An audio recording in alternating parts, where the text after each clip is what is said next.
nuestras vidas y a pesar de los dolores sonreiremos al mañana. Solo nos queda la esperanza de continuar nuestras vidas y a pesar de los dolores sonreiremos al mañana.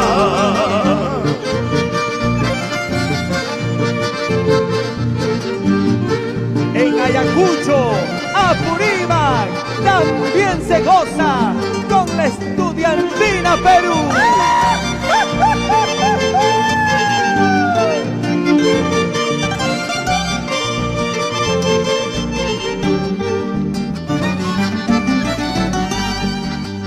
Asómate a la ventana, ay solita mía, que a los rayos de la luna hoy vengo a cantarte. Escucha pues mi guainito, ay Anita mía, solo así puedo decirte lo mucho que te amo. Yo soy un labriego sincero y humilde, pero de corazón noble, y tú eres la flor más hermosa del valle.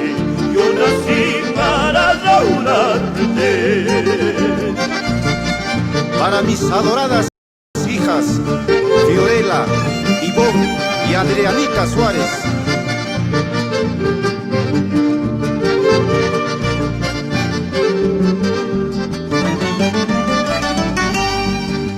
La vida es como la brisa que se va deprisa, que como dieron con todo el alma.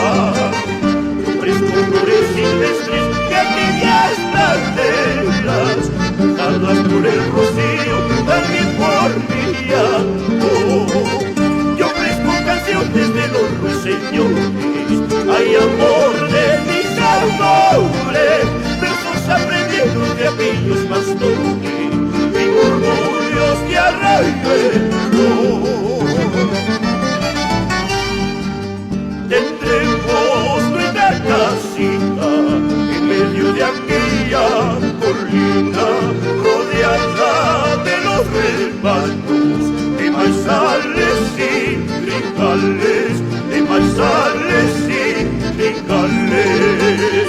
Tendremos nuestra casita en medio de aquella colina, rodeada de los rebaños de maizales y trigales, de maizales y trigales.